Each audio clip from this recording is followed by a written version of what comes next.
including many elected officials. We're a membership organization of politically active women and men working to advance Democratic policy priorities and elect Democrats up and down the ballot.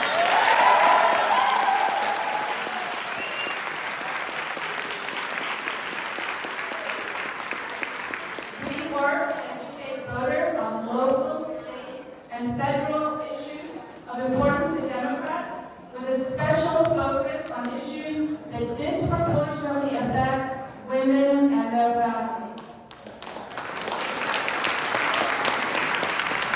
It is our members that give us our strength, and it is our members that give us the voice to do what we do. If you're not a member, I invite you to join us. We have a Edith Lights over there waving her hand. She's our membership secretary. Please check in with her and join WDC. We also have a website, which is very easy to access, womensdemocraticlub.org. At WDC, we do some amazing work. This Mobilize Maryland Get Out the Vote rally is a good example of the work we do to support Democrats. And at WDC, we know that when Democrats plan, when Democrats mobilize, and when Democrats show up, Democrats win.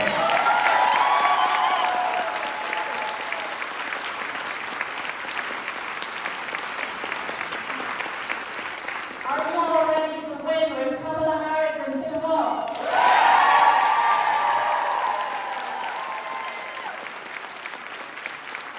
Are you all ready to win with Alsobrooks?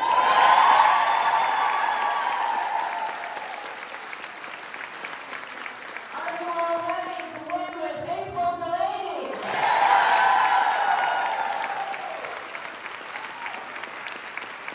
And are you all ready to ensure that everyone in our state has the fundamental right to reproductive freedom, including the right to abortion and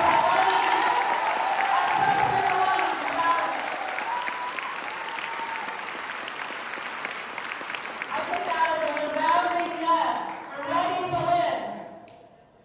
We have a great program here for you today, but before I introduce our first speaker, I just want to give a shout out to all the co-sponsoring organizations.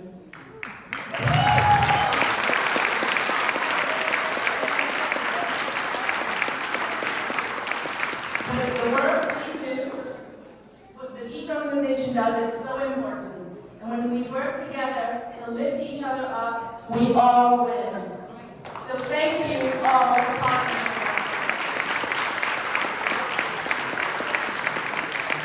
And as you can see, we have all of the names up here. I'm not going to read them. We have over 25 co-sponsoring organizations. So please give a round of applause to all of these.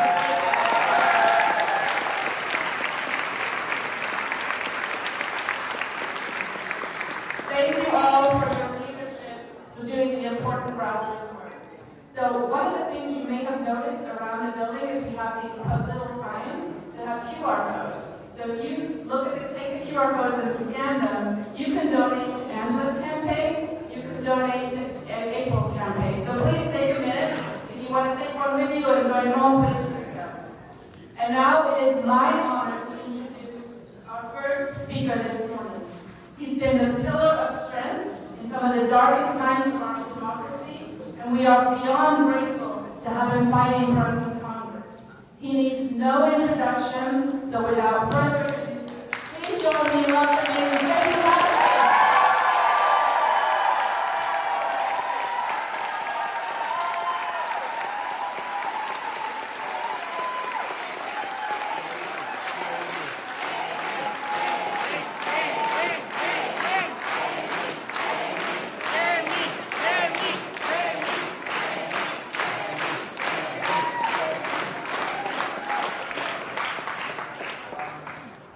Good morning, Women's Democratic Club.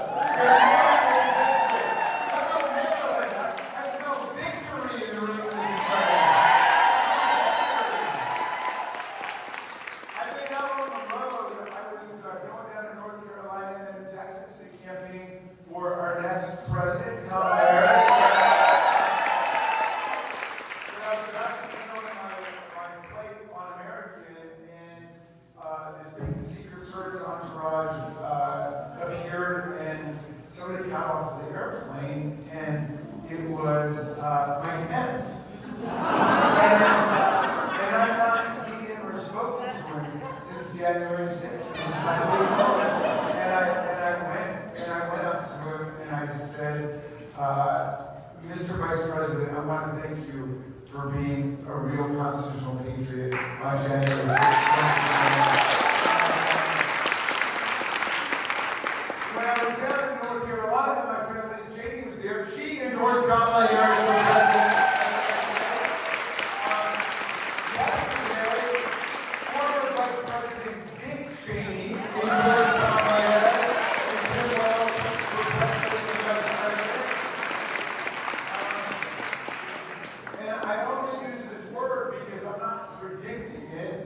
I'm not in the prognostication business.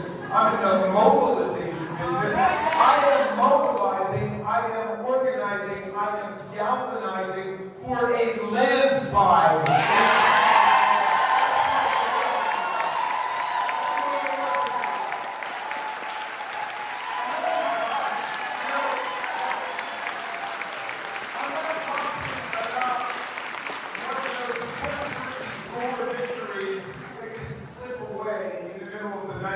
When the right wing gets organized, and I'm not talking about a slender, narrow defeat of Medgar. I'm talking about a massive landslide of Donald Trump and their party of authoritarian and nihilists. And at this point, you guys are getting started. This is where I only have like 5 minutes. I want to say something about our great Democratic Party, which Angela Alsobrooks is leading us in the state now. Yes.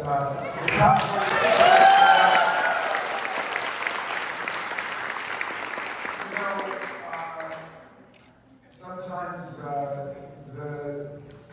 our friends across the aisle have a problem correctly pronouncing the name of our party in its adjectival form, so Speaker Pelosi will make a speech, or our next great Congresswoman, Delaney. The Republicans correctly say, well, that Democrat Congresswoman with her Democrat bill and her Democrat amendment, and for 7 years I've gone in and I've said, Democrat is the noun. Democratic is the adjective. The Democratic Congresswoman, the Democratic Senator from Maryland. You can check it out on YouTube. I mixed it up with my friend Brooke about this on the floor. I said, your self-appointed political speech is better than spreading over our side of the aisle. Do not want to write that same name of your party. It just comes out the Banana Republican Party. Banana Republican Party. But anyway, I remember when I told my wife, I said, Sarah, I finally got that back after 7 years. And she said that was an extremely immature response. But here's the thing. I was reading this great book at the time by this historian at University of Texas, H.W. Grant, about FDR, called Traitor to His Class. Amazing book. And I learned something remarkable, which is that Roosevelt did not call our party the Democratic Party, much less the Democrat Party. He called us with a capital D, the Democracy. The Democracy. And so he said, well, the economic royalists and the plutocrats say you invest in the wealthiest people in America. Some of the wealth will just dribble down on everybody else. But the democracy says you invest in the great American middle class. We will all rise and prosper together. That's the doctrine of the democracy. That's the mindset. That's the democracy. That's the love. So now, when we're going to our public, people are FDR and Eleanor today. We're the only party that will stand up for everybody's right to vote, even if you're not going to vote for us. We want to make your right to vote.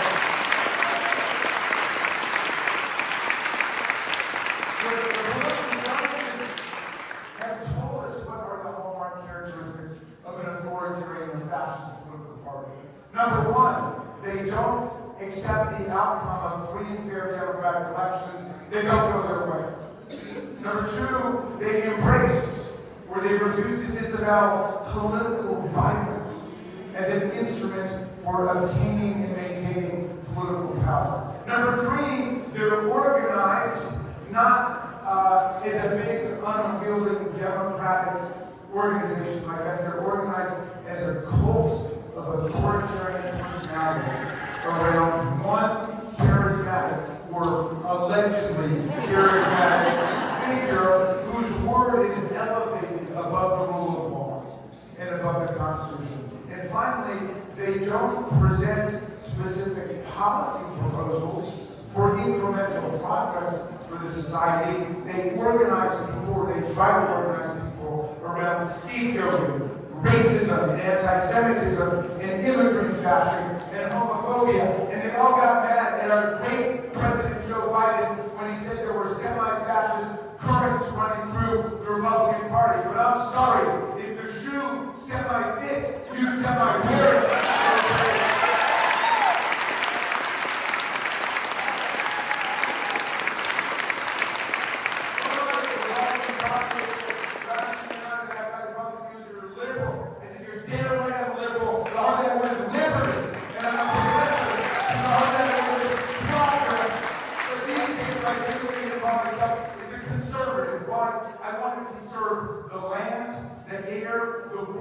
The climate system, the Constitution, the Bill of Rights, Social Security, Medicare, Medicaid, the Affordable Care Act,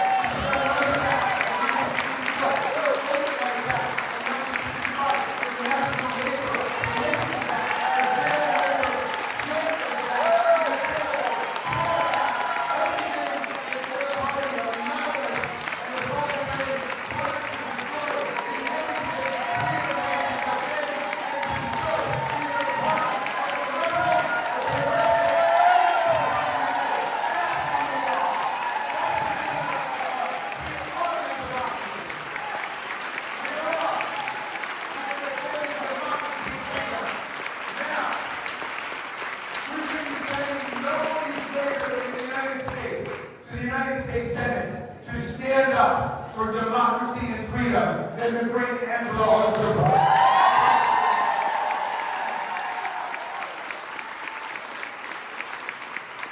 He's somebody like Jim Carden who has grown up through the levels of government in Maryland. The local level, she's a fantastic state's attorney defending the rule of law and order. She's been a county executive who knows how government works at the local level and how you deliver education and environmental protection and public safety and transportation. But she is now going to go in and she's going to defend the entire state. And somebody, Angela, I was thinking about this morning, you're going to have to work with is J.D. Vance. Because he's not going anywhere. Okay? He's going to be really tolerated. I don't know if you guys saw my speech at the Democratic National Convention. And I sent them 5,000 words. It's a great, just got 4,500 words. So I had to cut a lot of my good J.D. Vance material. I'd rather use a couple by way of introducing you, because it's a guy who repeatedly declared himself a never Trumper. And now he's a forever Trumper. Right? He said Trump was cultural and political heroin for the white working class, which I think Donald Trump took as a job application. Took it as a compliment. But now, the guy who defined Donald Trump as heroin is the biggest pusher in the country. He knows exactly what he's doing. You know, they say J.D. Vance has no convictions. That's all right. Donald Trump's got 34 of them. So, Angela, you have your work cut out for you. But you're going there as a representative of the Democratic Party and all of the people of Maryland. Everybody who's with us. The Democrats, the Independents, and the Republicans who are coming to their senses, like Liz Cheney and Dick Cheney, and all over the country, it's happening. We're taking our country back from all of the derangements. And we're going to do that. So, I've seen two kinds of people in politics in my years. I've seen power politicians, and I've seen justice politicians. And Angela Alsobrooks is a justice politician.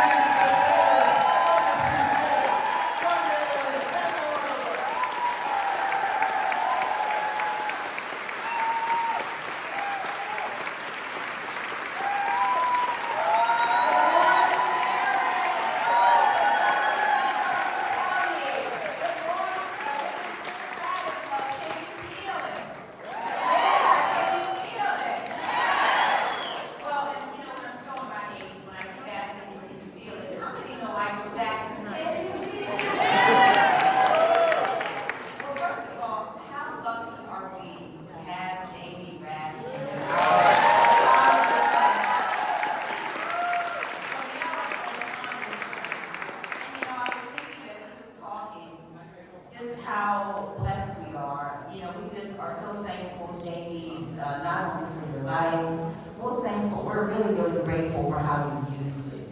We just really are. I was driving here and I was talking to my parents, who I talk to often, and my dad was just saying to me, you know, he was like, I feel you're born for what you're doing. And as I was listening to Jamie just now, wasn't he born?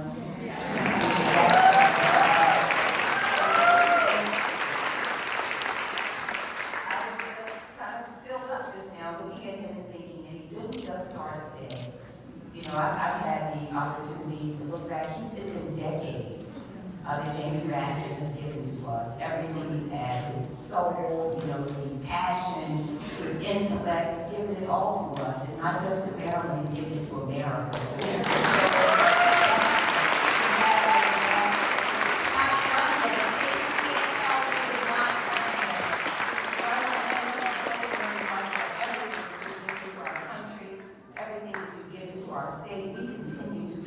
By you, and I can't wait to go to Washington to work with Jamie Raskin.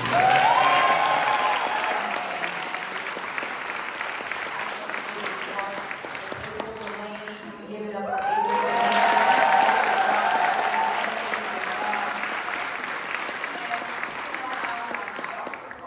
about 1,000 times a day to my daughter. She's 19 years old and very, very close. She's my only child. And she's in college in Georgia, and you know, she's working really hard. She's a wonderful human. She really is. Cares so deeply about people. But I'm not lost. It's not lost on me. She's not only in a state where we think about the rights and freedoms that she deserves, the privacy that she deserves. She and so many other women in her generation will have to decide where they live in the country based on where they will have freedoms. And in Georgia, it's not so secure for her. And so I'm here because we're not kidding about the rights of our daughters and our sons. And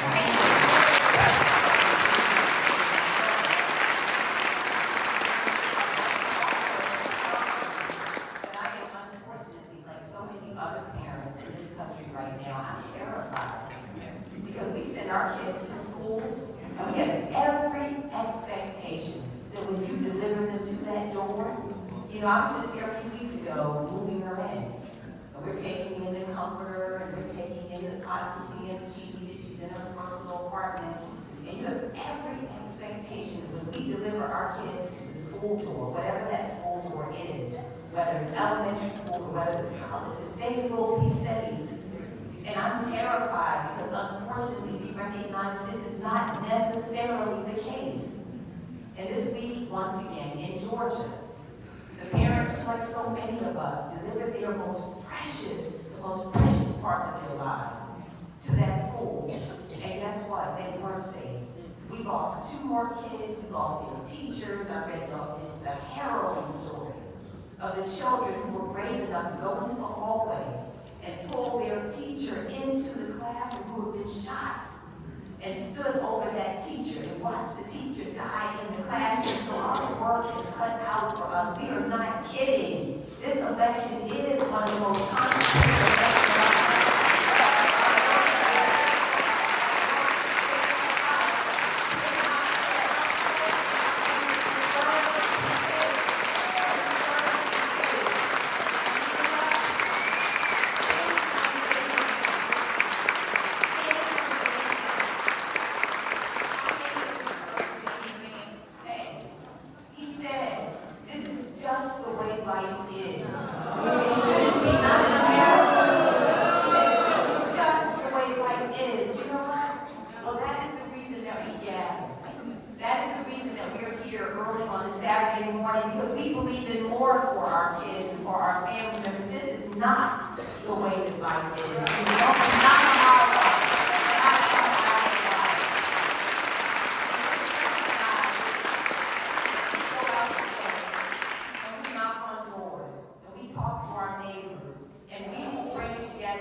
And so she's fighting alongside. It gives me great joy to introduce to you, as we have Women's Democratic up here, it is Madeleine Albright who said, there is a special place in hell for women who do not support us women.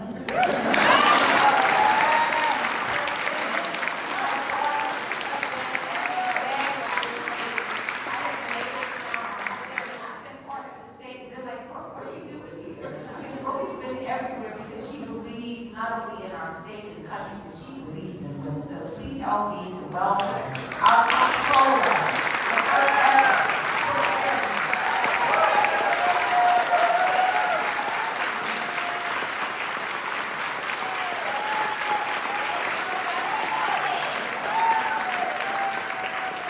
Good morning, Montgomery County. It is such a pleasure to be here, and thank you, Angela. No one's working harder. Everywhere you look, she is all over the state. She just had out to another event right now because she is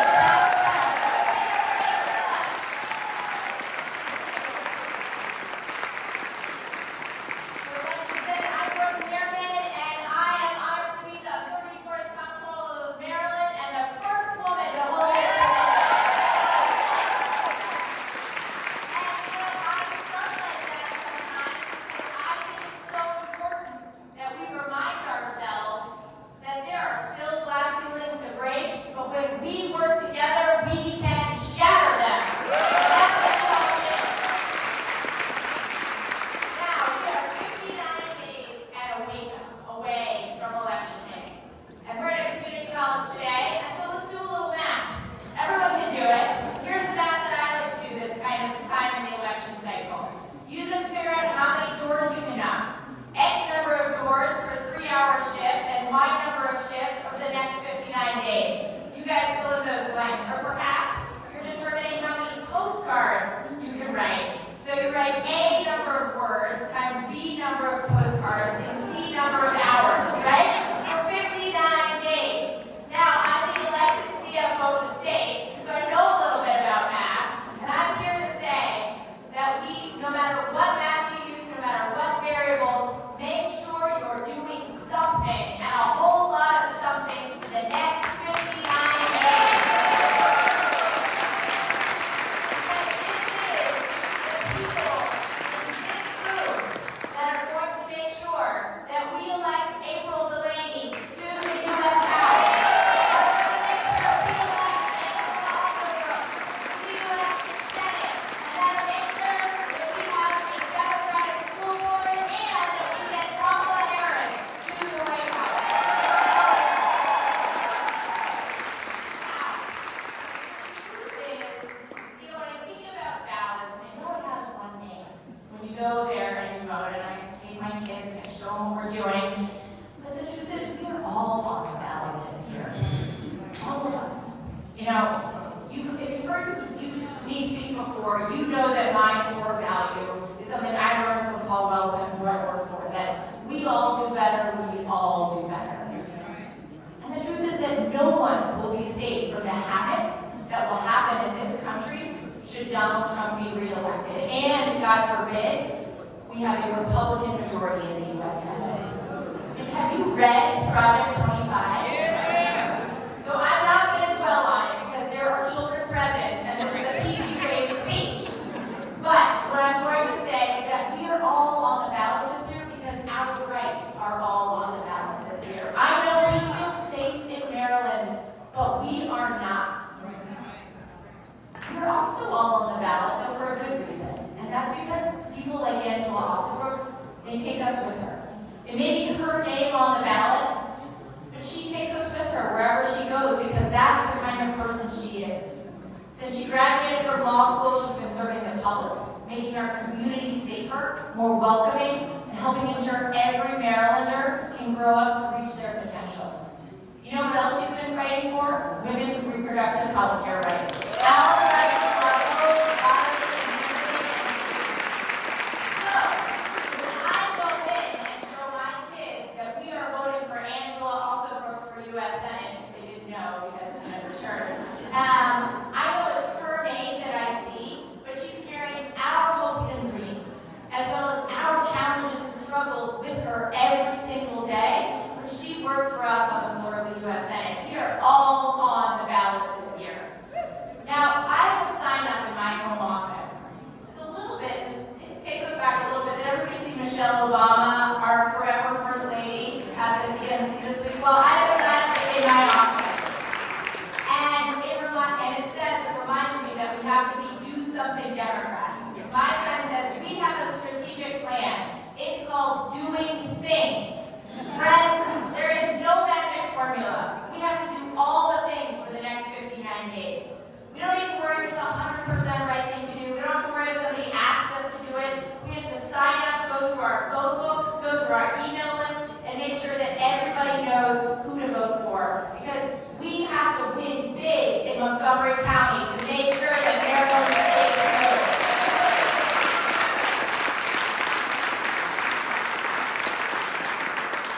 are too naive to understand that if he goes to the U.S. Senate, he would be the deciding vote that gives Mitch McConnell and Ted Cruz the majority they need in the U.S. Senate.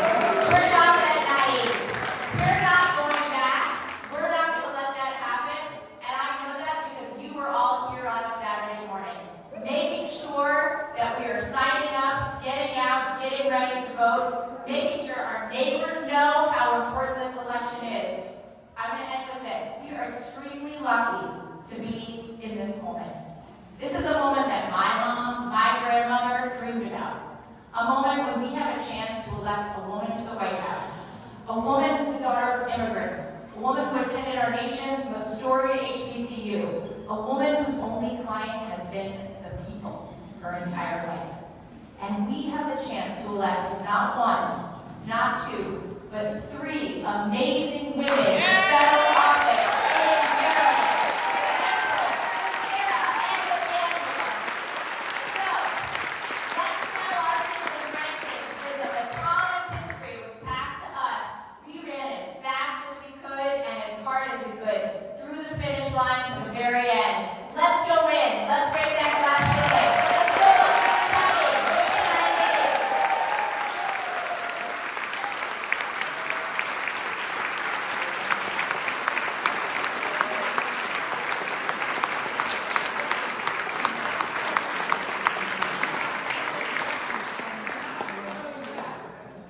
Thank you, Brooke. We're so glad you could join us this morning. The energy in here is contagious. So now I'd like to introduce our next speaker. As you know, it's crucial that Democrats regain control of the House. We need to ensure that we retain Congressional District 6 by electing McClain-Delaney in Congress.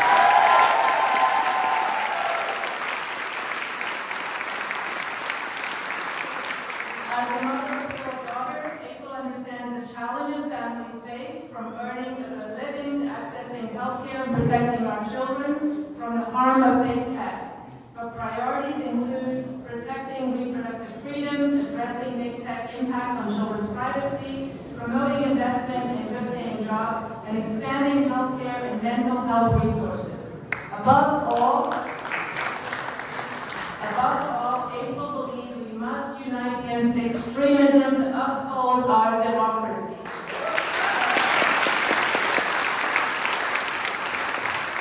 Please welcome our next Congressman for CD6, April McClain-Delaney.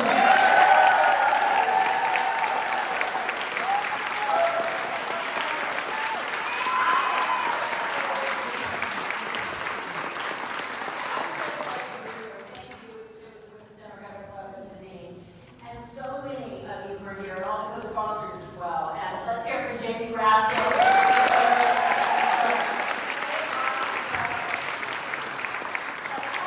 I was very privileged to go to the convention, and we are also so blessed to be Marylanders. Let's give it up for Maryland.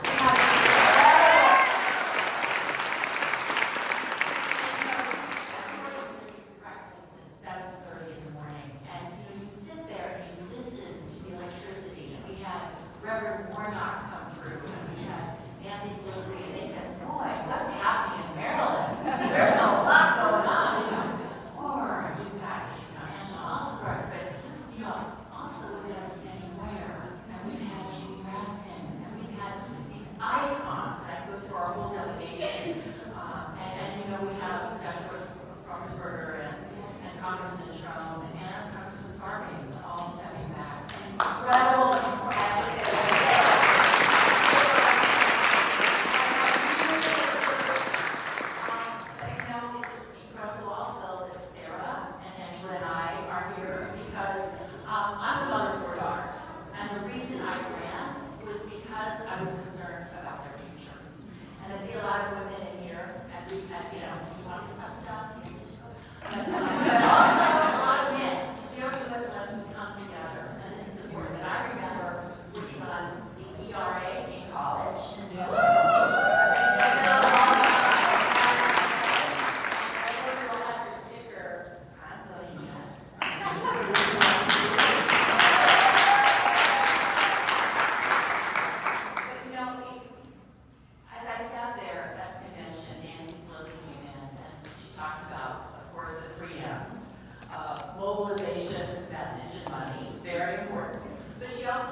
want to wake up and have any regrets.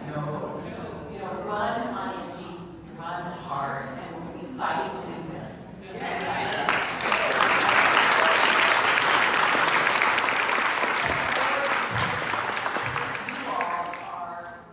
You are in Maryland, okay? So we have to be the ambassadors of what we care about. And not, one of the top issues, of course, is working families are struggling to make ends meet. And how we deal and how we talk about that. And how we talk about not only affordable daycare, but also senior care. As you heard Angela talking about.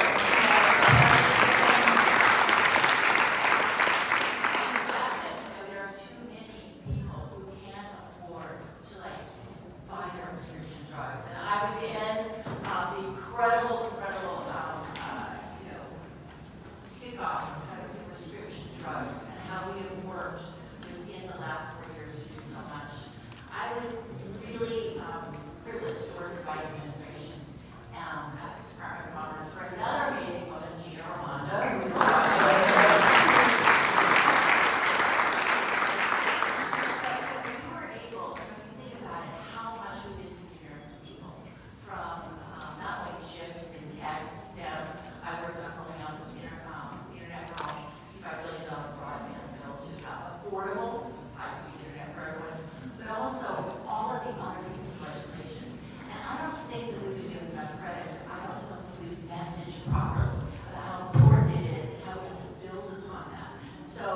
Raskin says, as we look at this election ahead, do we want to go Republican at the bar in reverse, or do we want to go the Democrat forward?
But also really talking about what we stand for.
ago when I went to bed thinking that President Gore was going to be our president.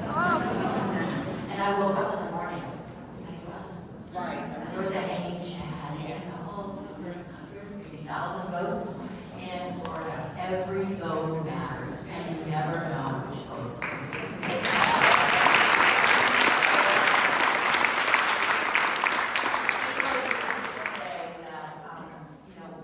What we really need is, take door signs. Talk to our Democratic Club about where we put the big signs for everyone. Call, amplify on social media, but most importantly, talk to everyone you know. Tell them that they need to vote. Talk to people who've never voted before and let us know. And then I have to say, last of all, talk about your daughters. Vote for your daughters. I see moms who got action. Talk about the issues that we care about.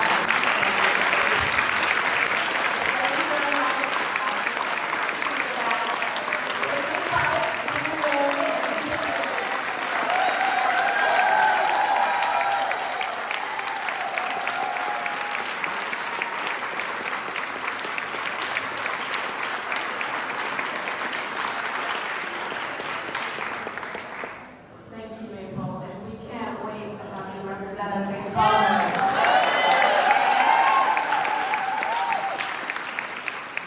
Let's have a round of applause for all our amazing speakers so far. So we have two more dynamic women that are going to speak to you, and I would like to start by introducing our next speaker. Lierman is a dedicated youth advocate who is passionate about fighting for women's rights and amplifying youth voices. She's a senior at Montgomery High School.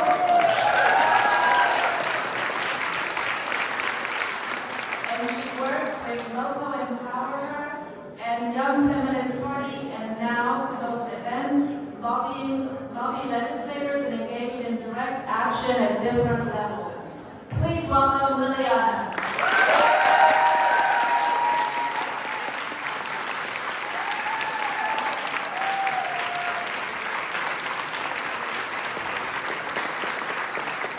Hello, everyone.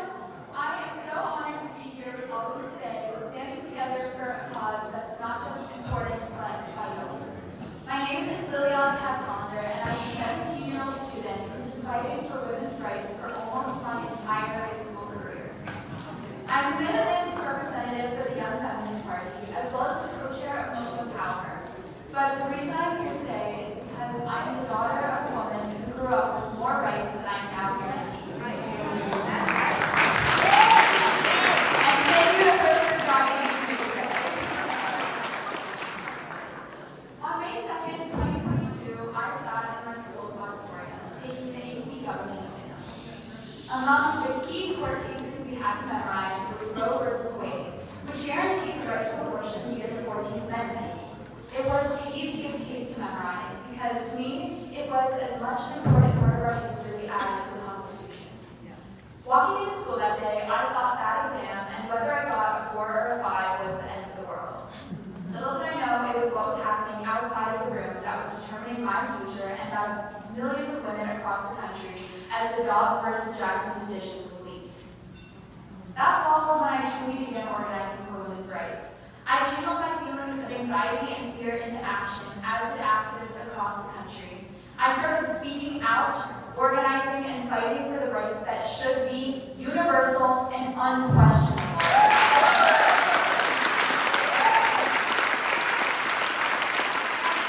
Throughout these past few years, I have worked with so many other incredible young people from across the country on issues ranging from abortion rights and preventing sexual violence in schools to codifying the Equal Rights Amendment into law. And most of us aren't old enough to vote. My first time voting in a presidential election will be in 2028, unfortunately. And also, unfortunately, a lot of young people choose not to vote.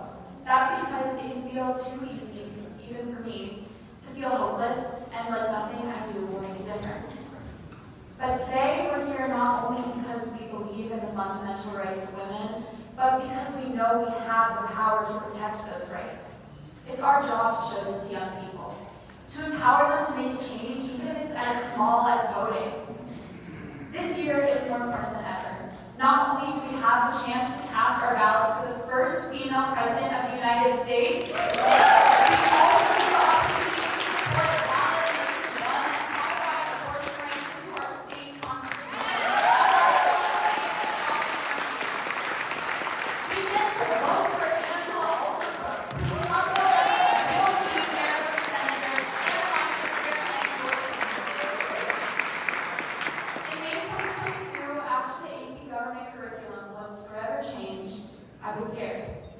But now we're facing the bigger test, and we're passing.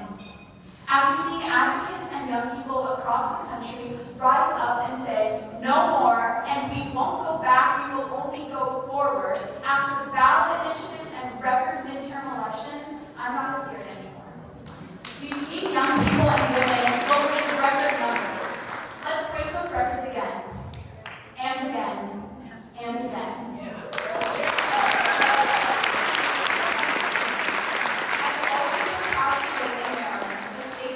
Prioritizes its constituents' rights. Let's keep that going. To my generation, and I've seen a lot of you guys in the crowd today, it's our time to step up. To others, it's time to recognize the power of young people. We're not just your kids, your students, your babysitter. If you know a young person, which most of you should, remind them of their power this election season, as an election judge, as an activist, as a voter. Yeah.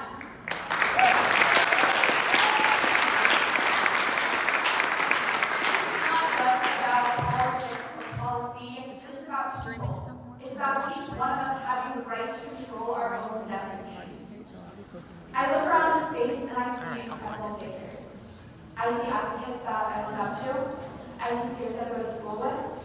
It is one of the greatest honors of my life to be speaking in the same space with all of you today. My parents are the ones who empowered me to be here. So today, all of you, empower the young people in your lives.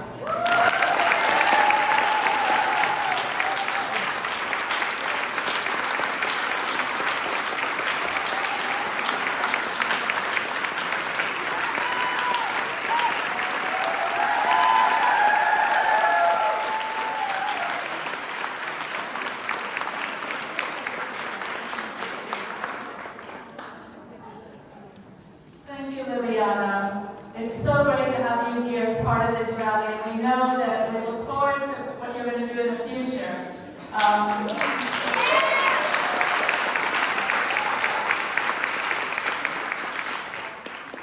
So now it is my privilege to introduce our final speaker for the rally portion of this event, but make sure you don't go anywhere because you're going canvassing or voting after this, so please stay put.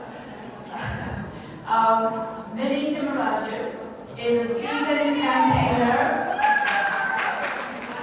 She's a seasoned campaigner, skilled coalition builder, high-impact organizer, and a talented organizational leader with 20 years of experience in leading federal, state, and local campaigns, as well as advocacy efforts around reproductive rights, gender justice, and racial justice.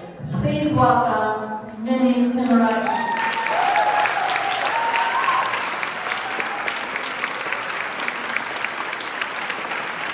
Okay, because I'm last, I'm going to be short. I know I'm only standing between you and motor contact, right? That's what we're doing. All right, I gotta say, it's really exciting for me to be here. My name is Minnie Timuraju, she, her pronouns. I am the president and CEO of Reproductive Freedom for All, formerly known as NARAL Pro-Choice America. So I am a Texan who moved to Montgomery County 2 years ago. So it's incredibly exciting to be in a room full of Democrats.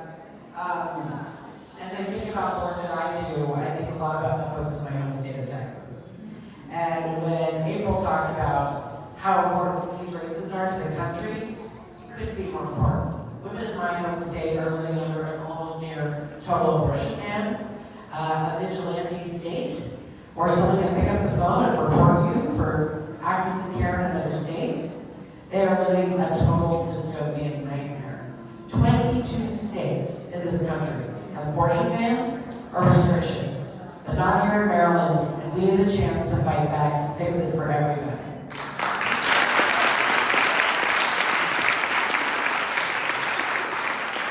I also want to say that, first of all, congrats on living on this mom, because I have small children, and I can't even imagine being such a great mom that my kids would be standing up here right now fighting for our rights.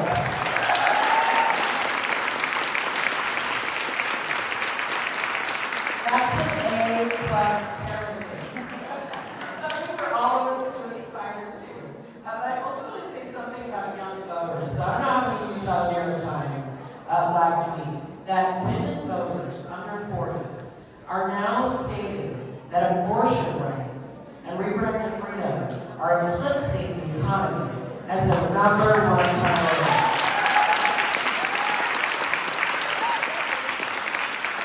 This is really important.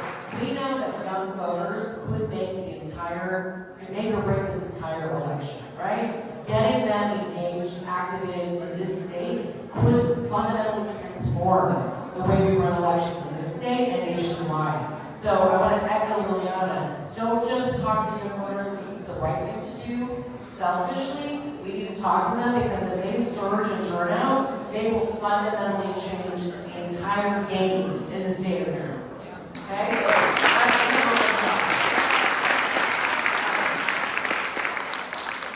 Okay, we also, I'm going to talk a little bit about April and Angela in a bit, and you've heard from them, and you've learned a lot about them. So April, today, I'm going to talk a little bit more about your opponents, because I feel like we need the talking points when we hit the doors.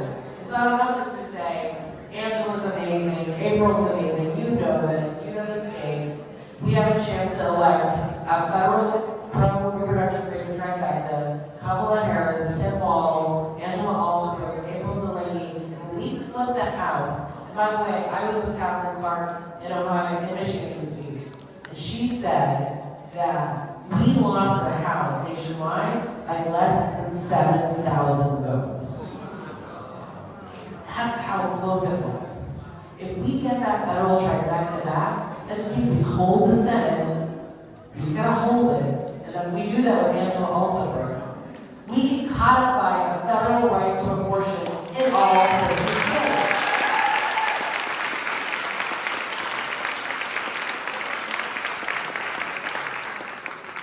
And of course, you have question one. Question one is so critical. It's so important. Should the catastrophe happen? And we're not going to let it happen. And we gotta protect ourselves, right? We learned after jobs, we cannot take anything for granted. Folks ask me, what's more important, state or federal? What should we be focused on? All of the above. Right?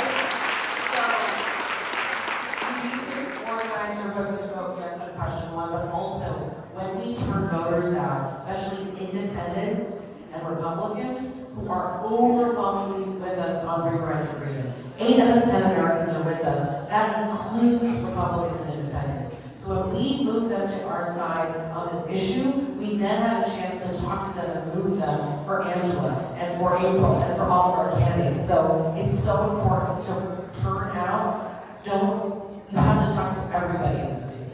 You have to talk to your independent Republican friends about the abortion access crisis in the state. And they may say, it doesn't matter, we're in Maryland. Oh, we're gonna pass question one. We're gonna be fine. You have to warn them that a vote for Larry Hogan, a vote for Neil Parrott, is a vote for Republicans for Mike Johnson, for Mitch McConnell, the Republican extremists who created this crisis by working with Donald Trump to stack the Supreme Court with these horrible right-wing extremists who overturned 50 years of protected fundamental rights. That is not okay.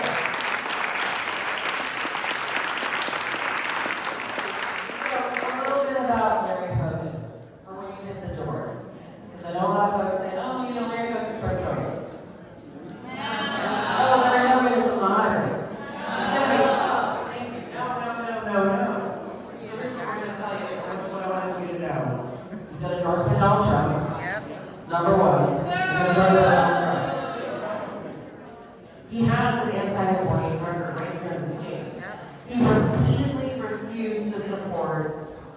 legislation that would codify Roe.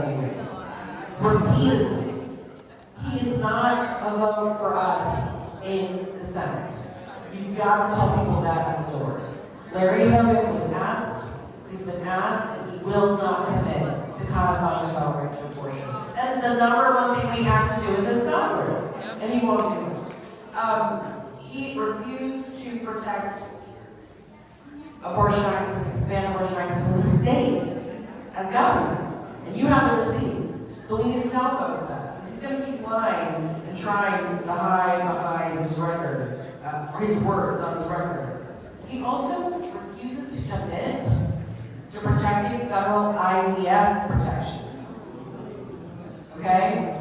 We now know from Stocks that the door has been opened to attacks on contraception and IVF.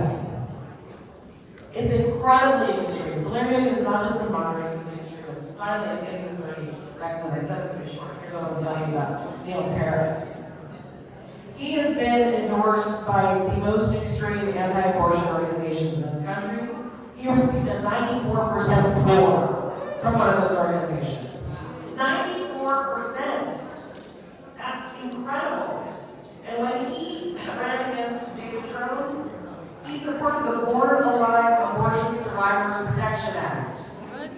Crazy stuff. Radical stuff. We cannot let him get 1 inch close to the U.S. House of Representatives.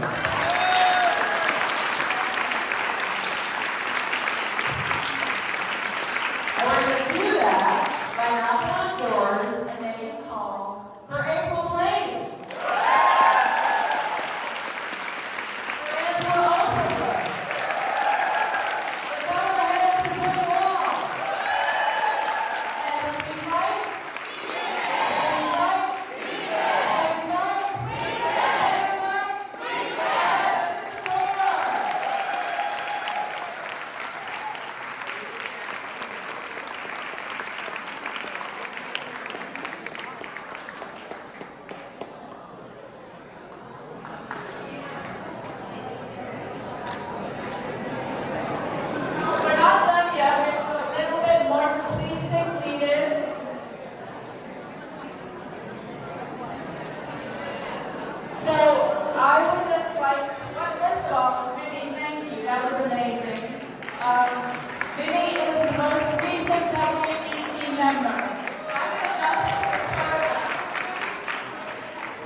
who want to vote big today, head out those doors, there was Ben in the back over there. We're going to be making calls today to voters. We've got a lot of work to do here, folks. If you aren't signed up to volunteer, if you're not volunteering today, we've got